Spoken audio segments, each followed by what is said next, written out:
Breaking news Hyderabad లో fake doctor వ్యవహారం కలకలం రేపింది. మదీనాగూడ అంకురా హాస్పిటల్లో కలపాల భరత్ కుమార్ ఫేక్ సర్టిఫికేట్ తో విధులు నిర్వహిస్తున్నట్టు మెడికల్ కౌన్సిల్ ఆకస్మిక తనిఖీలో తేలింది. భైరం భరత్ కుమార్ అనే అసలైన వ్యక్తి రిజిస్ట్రేషన్ నెంబర్ ని వాడుకొని తండ్రి పేరు కూడా మార్చేసి దొంగ సర్టిఫికేట్ తో ఉద్యోగంలో చేర్చినట్టుగా తేల్చారు. భరత్ కుమార్ చేసిన ట్రీట్మెంట్లు, తీసుకున్న జీతం, ఎన్ని రోజులు విధులు నిర్వహించారన్న వాటిపై సమగ్ర విచారణ చేస్తున్నారు మెడికల్ కౌన్సిల్ అధికారులు.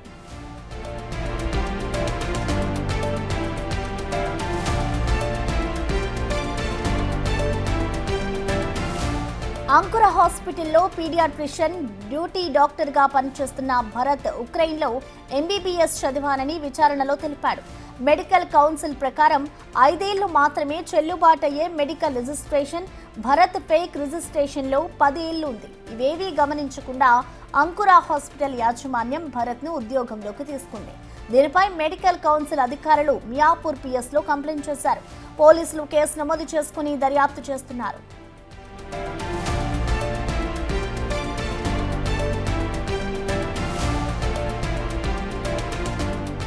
హైదరాబాద్ లో కీలకమైన మియాపూర్లో చిన్న పిల్లలకు, మహిళలకు ట్రీట్మెంట్ చేసే కార్పొరేట్ హాస్పిటల్ అంకురాలో నకిలీ డాక్టర్ ఎలా పనిచేయగలిగారు? మా ప్రతినిధి సుజాత అందిస్తున్న రిపోర్ట్ చూద్దాం. పోలీస్ స్టేషన్ పరిధిలోని మదీనాగూడలోని అంకుర హాస్పిటల్లో విధులు నిర్వహిస్తున్న కాలపాల భరత్ అనే వ్యక్తి ఫేక్ సర్టిఫికేట్లని క్రియేట్ చేసి 2016 నుంచి ఇక్కడ విధులు నిర్వహిస్తున్నట్లుగా కూడా అటు తెలంగాణ మెడికల్ కౌన్సిల్ అధికారులు గుర్తించారు.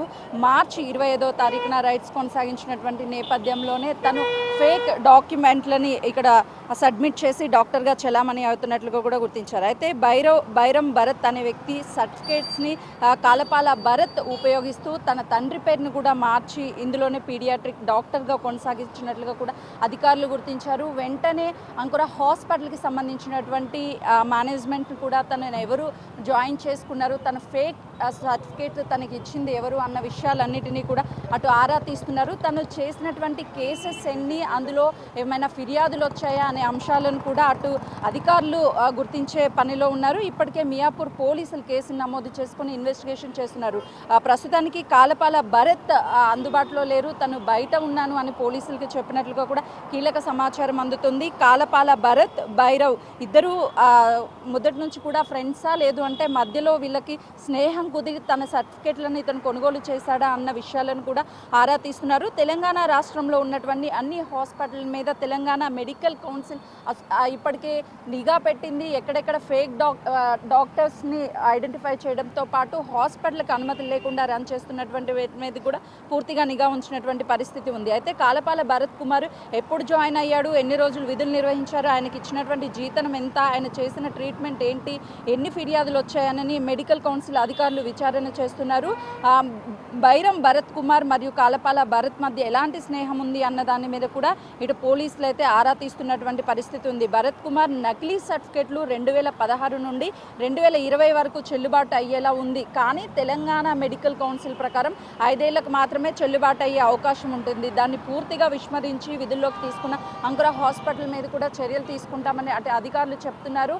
ఒకవైపు ఇప్పటికే డాక్టర్స్ నిర్లక్ష్యం వల్ల ఎంతోమంది వైద్యుల ప్రాణాలు కోల్పోతున్నారు. కానీ నకిలీ డాక్టర్స్ని ఏర్పాటు చేసి విధుల్లోకి తీసుకున్నందుకు అటు వీళ్ళని కూడా మేనేజ్మెంట్ నుంచి కూడా అధికారులు ఏం చెప్తారు అన్న దాని మీద కూడా వేచి చూడాల్సి ఉంది. ఇప్పటికీ మియాపూర్ పోలీసులు కేసును నమోదు చేశారు కాబట్టి తను కాలపాల భరత్ అందుబాటులోకి వస్తే మాత్రం అసలుకి తనకి ఫేక్ సర్టిఫికేట్లు ఇచ్చింది ఎవరు, తన సర్టిఫికేట్కి సంబంధించి తండ్రి పేరుని మార్చి ఈ భరత్ చేసినటువంటి సబ్మిట్ చేసినటువంటి డాక్యుమెంట్స్ ఏంటి, ఎందుకు చేశాడు అన్న విషయాలన్నీ కూడా వెలుగులోకి వచ్చే అవకాశం ఉంటుంది. ప్రస్తుతానికి అటు తెలంగాణ మెడికల్ కౌన్సిల్ అధికారులు మాత్రం చాలా సీరియస్గా ఉన్నారు. ఎవరైనా ఫేక్ డాక్టర్లకి ఇలా డాక్టర్లని విధుల్లో పెట్టుకున్నా, లేదు అని అంటే పర్మిషన్స్ లేకుండా హాస్పిటల్ నిర్వహించినా ఖచ్చితంగా చర్యలు ఉంటాయని ఇప్పటికే వాళ్ళు చెప్తున్నటువంటి పరిస్థితి ఉంది. కెమెరామెన్ సంజుతో సుజాత, మియాపూర్.